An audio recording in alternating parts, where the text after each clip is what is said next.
Hi, everyone. I'm Heff here with the play-by-play from the SM Threat Intelligence Center. Noah here with the color commentary from the Threat Intelligence Center as well. That's right. And, we're going to try to quickly summarize all the cyber war activity that's happened in the past week. Oh, yeah. There's so many different tools, tactics, and procedures that we're seeing, different IOCs, and we're going to bring that all to you today. Yeah, a lot of TTPs. And this is part 2. We've already had a first episode that came out last week. And, we're going to attempt to cover the cyber war that's going on as time permits. You can always hit the bell icon for notifications. We are SecurityMetrics from the Silicon Slopes. So you ready, folks? Let's go.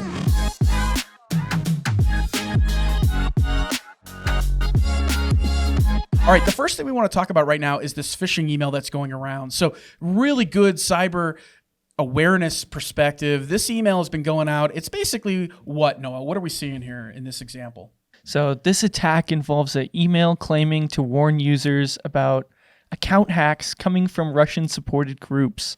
So it's kind of playing off of the world events and the heightened anxiety people are having about that. Yeah, this is what's referred to in the business as a back-to-basics type of phishing scam. So here it is. If you got a Microsoft account, and I've also heard rumors that it's also these phishing emails are being tied to Google accounts and other accounts as well. Recent sign-in activity. A user from Moscow or Russia has just logged into your account from a new device. That's not a good sign. No. Not a good sign at all. Be aware of this phishing email, folks. Please share it with your friends and family as well. And then there's some other things going on in the news, and this is really what we wanted to do today is cover this. We did not cover these stories in the order of the dates that they've happened in the news. We tried to summarize it and put it together into a nice little package for you. The first thing, Noah, that caught my eye was this morning is the list of all of the groups out there that are involved in this cyber war. Pretty mind-blowing spreadsheet that you're seeing on the screen right now.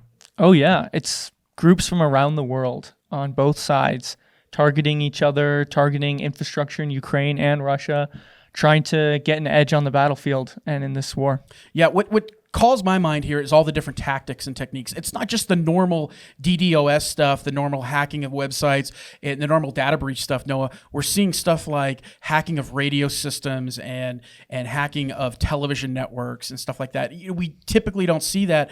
Allegedly, this list is just 1/3 of all the groups that are out there. It reminds me a lot, Noah. The first thing that came to mind this morning was the Avengers Endgame movie, where all these groups start coming together. And you think about, for Russia, they're getting the largest free pen test ever. Oh, yeah. Yeah. They're figuring out very quickly what systems are vulnerable. They are. And there's a lot. If you look at this list, folks, you see there's a lot more yellow on the side of Ukraine than what there are on the other side. So that gives you hope, depending on what side you're on, right? There is a couple things, though, we do need to talk about. And Noah, this caught my attention, ICANN, which is saying they're not going to revoke the Russian internet domains. Can you briefly explain to the audience what ICANN is? Yeah, so ICANN is the organization that develops rules for the internet, gives out domain names, IP addresses, things like that, right? Yeah, and what Ukraine did is they went to ICANN and they said, hey, please revoke all these Russian top-level domains. And ICANN, the agency, said, we're not in the police department. We're not going to go out there and revoke. I mean, you think about what are the repercussions, Noah, of doing something like this, revoking all the Russian internet domains? Oh, yeah. I was not surprised by this verdict that they don't want to get involved, because the internet, and especially this organization, is supposed to remain neutral. Yeah. And you think about experts are saying, hey, you do this, it will have little effect on the government part of it, on Russia's government. It will have more effect on the civilians, which kind of leads us into then the FCC comes out and they said basically, hey, all these different cyber tactics that Russia's doing, we have to really look at internet routing security and ask ourselves, how vulnerable are we to the global transmission of data with the FCC. So I thought that was a really cool effort on their part. Yeah, this has definitely been an eye-opening week for a lot of these things. Yeah, and then of course Cogent, which is the U.S. infrastructure company, one of the largest in the world, they're basically ending all their relationships. So they're pulling their internet backbone and cutting service to Russia, which has a huge, tremendous effect. And you're going to see here, folks, we're going to paint the picture for you on what the next steps here are. But before we do that, we need to address all of the Russians. They put out a list of all the IPs and domains that have been basically been attacking its infrastructure with the DDoS DDoS attacks. This happened back on March 3rd, but we want to make sure that you guys hear about this because there was one line of text, Noah, one line of text in their announcement that caught my attention. And you know what that is? What was it, Heff? It was that Russia says that if your organization's DNS zone is serviced by a foreign telecom operator, you need to transfer it immediately back to the Russian Federation. That was their text. Okay, so that's kind of foreshadowing that they might be cutting themselves off from the greater internet. Okay. Exactly. And that's where I want to go with this conversation, folks, is what happens when Russia does cut themselves off from the entire world. And I have to tell you, the list that Russia put out of all the IPs that were attacking them, I mean, they throw in names like the FBI and the CIA. and that doesn't necessarily mean they're doing denial of service attacks. They could be just scanning their network. Oh, yeah, it could be anything. We don't know.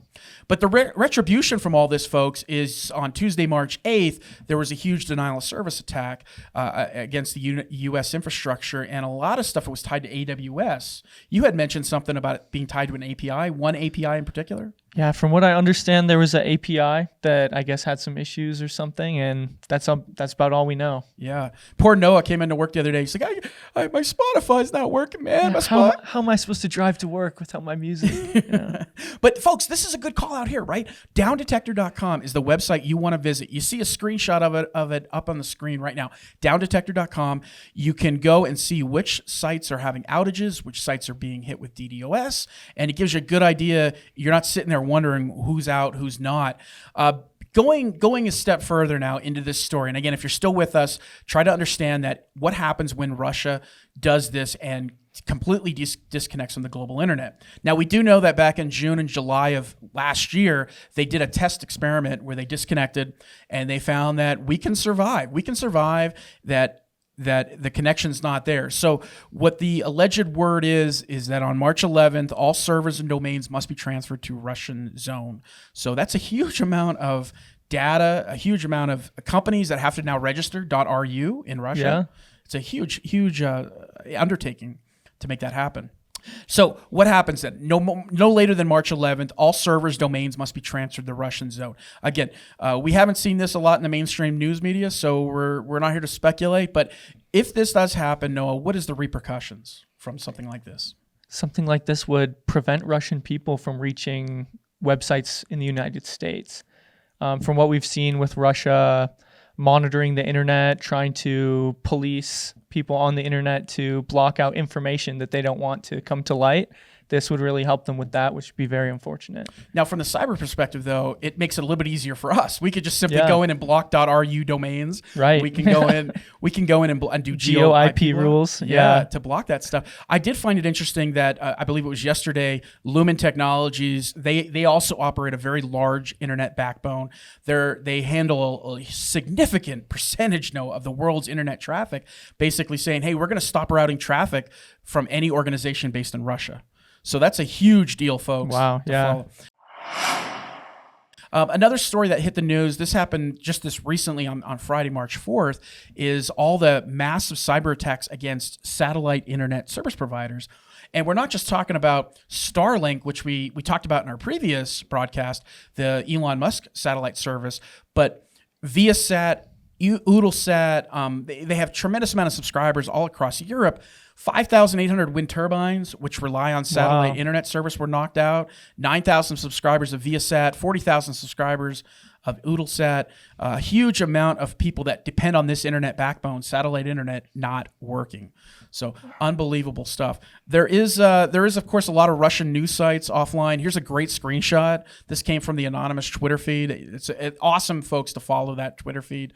Can you briefly explain? You had said that these Russian news sites are not based in Russia. Is that correct? So from what I understand from reading through the chats back and forth on Twitter, it looks like some of these websites that were DDoSed into being unreachable, it was the external to Russia version of the website. Okay. And I mean, we don't have perfect knowledge because we don't have people inside of Russia looking, but That's about where we're at. Unbelievable. And then, of course, there's repercussions from that. So Right. Russia says we're going to block Twitter, Facebook, other foreign publications. Of course, Meta is blocking all of the apps, the Russian RIA channel, Sputnik outlets, and EU is also blocking those broadcasts from RT and Sputnik. So it's like a tit for tat type of war, you know. You block me, I'm going to block you. Like the game of chess, every move counts. I thought this was fascinating too, Noah.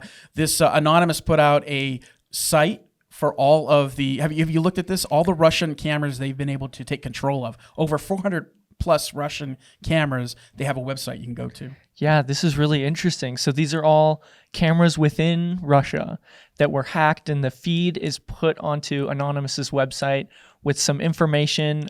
Sometimes some of them have a message that say things about the war, what's going on. Yeah. And I noticed yesterday that they took down the part of their site that was hacked home security cameras. Yeah, houses. So there's a shrivel of hope within Anonymous that, they have some morals, I guess. With Russia pulling back its own infrastructure and its own backbone, a lot of these cameras may be already offline by the time you look at this site. But again, it's behind enemy lines. .live is the site where you can see these IP cameras. Fascinating stuff. And then, of course, Anonymous did go after all the Russian TV channels, all the streaming channels. They went after Wink and Ivy, which is like the Netflix alternative for Russians, Channel 1, Moscow 24. But they were doing something like broadcasting actual footage of the war videos. Yeah. As they hacked it, they were broadcasting those videos. So it's not something you see every day. It's very interesting.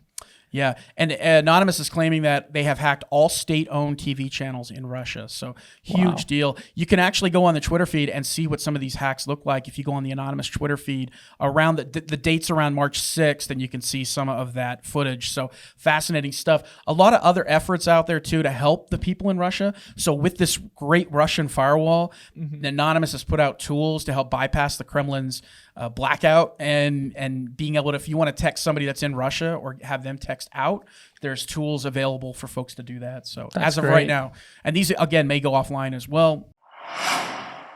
We want to talk about some of the disruptions out there too. This is all over the mainstream media, man. PayPal shutting down, Twitch, OnlyFans, Google blocking a lot of these YouTube channels and so on. What's the fallout from that though? I think the fallout of that is that the Russian people are hurting. Yeah. And I guess the hope of these companies is that that'll inspire the Russian government to maybe reassess their choices. But who knows at this point? Yeah. And you think about this, folks. The takeaway here is how many people are relying on income from Twitch, income from YouTube, OnlyFans, using PayPal to do money transfers. All that income's been taken away. And a lot of these folks are saying, from some of the reports that I read, how do I pay my rent when I can't use Twitch and I can't stream on YouTube, which is how they were bringing in income. So again, the Russian people are hurting. Netflix did suspend service over there. Cisco, I didn't know this. Lots of companies. Yeah, Cisco pulling out of Russia. I didn't know the CEO of Cisco was from Ukraine. Is that what you told me? I don't know, actually. We'll have to double check that. Double check that, yeah. Fact check us on that one. But last time we got together in our broadcast, we talked about SWIFT, the financial system being pulled out. And of course, on top of all that, the sanctions, Visa moves out of town, MasterCard suspends all operations, Microsoft suspending operations, and then all these crypto exchanges being blocked, forcing people in Russia now to move currency through many different ways through other countries like China and so on. So as we kind of wrap this up, there's a website you definitely always want to visit. If you're in cybersecurity, you may have heard about Krebs on Security. Brian Krebs is a great security researcher. We have referenced a lot of his sites. I want to say last time we got together and we talked, we mentioned that Conti ransomware group, all their chat logs got released to the public. Oh yeah, everything they had was leaked. Yeah. The source code for their ransomware, for their decryptor, all of their chat logs for I think like 2 years. Yeah. Crazy. So Brian Krebs, the security researcher, went in and started analyzing all the chat logs. And every day he's been doing a diary, a Conti ransomware group diary. I love them as well. So part 1 is about evasion, and he explains how they get around and how they operate. Part 2 is more about their operations and how they handle their internal structure, their hierarchy. It's fascinating. You had brought this to my attention, how they run their operation like a small business, a legitimate small to medium-sized business. They even have their own HR department. Yeah, they have an HR for requesting time off and recruiting new candidates, interviewing people. That's so interesting. Weren't you telling me about a story about how like one of the Conti ransomware group members had like a baby and needed time off? Yeah, and there's other people talking about how like, oh, I'm not getting my time off approved, so I'm going to quit. And it's like, wow, yeah. That's the same problem you see in other businesses. Yeah. You know? So Brian Krebs, part 3 was about weaponry, and he talks about how Conti Ransomware Group is hiring journalists to pressure victims. They have an HR budget, and they spend thousands of dollars every month towards employer subscriptions to numerous job hunting websites. So their employees of Conti Ransomware Group are out there actively sifting through resumes, recruiting, looking for potential recruits. Again, fascinating stuff. Part 4, which is the last part that Brian Krebs spent time on, was talking about the different schemes that are out there that Conti uses to invest in stealing cryptocurrency. Yeah. And I didn't know this. I didn't know that they had their own crypto exchange. They tried starting that. It's called Squid Game. It's now offline. But yeah, Squid Game was a big crypto rug pull kind of scam. Yeah. Not surprised it got traced back to them. And fascinating, too, is how Conti is trying to build a peer-to-peer system for smart contracts. Fascinating stuff, folks. If you have time to read it, definitely take a look. As we wrap up the briefing today, I do want to mention that the hacktivist crew, iLit 300, they were doing phone bombing. I mean, imagine this, right? You're in Russia, you get a phone call from an unknown Ukrainian phone number to your Russian number, and it plays a recording of President Zelensky in his voice. Okay, we're talking deep fake technology here. I'm President Zelensky. My country has never attacked yours. I'm asking about your vehicle's extended car warranty. All right, that's what they're doing. They're photobombing Russia right now. Fascinating stuff. Phone bombing. I keep photobombing. Phone bombing Russia right now, folks, with this kind of stuff. It's fascinating, right? I would be remiss if I didn't talk about ham radio. I'm a big ham radio kind of guy. Hackaday did a really nice story about the battlefield being 5 kilohertz wide. If you're into things like software-defined radio, SDN, you can buy these little dongles, right? Right. On Amazon. Well, there's a thing called the buzzer. It's the Russian military transmitter, and you can actually go in there and you can listen into people talking. WebSDR.com or .org, excuse me. WebSDR.org is the site to go to that has all of the different channels you can listen to. You pick up a little SDR, software-defined radio, on Amazon, and you can participate and look at these really cool spectrographs of what's happening out there. But what's cool is they did a Rickroll. You guys know what Rickrolling is? But they rickrolled the Russian military using the spectrograph and software-defined radio. You would have heard that. But all these Russian folks are now having problems talking. The wave are jammed. The shortwave radio waves are jammed, which is what a lot of the Army's been using to communicate, man. So crazy stuff.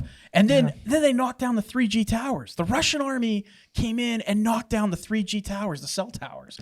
Yeah. I've heard that the Russian army came in, knocked down the 3G towers, knocked out power, knocked down gas, and then they need all of those things to sustain their own army and their communication. So they're kind of shooting themselves in the foot there. So the Russians use this thing called the ERA system. It's a cryptographic phone system, if you want to call it like that, all right?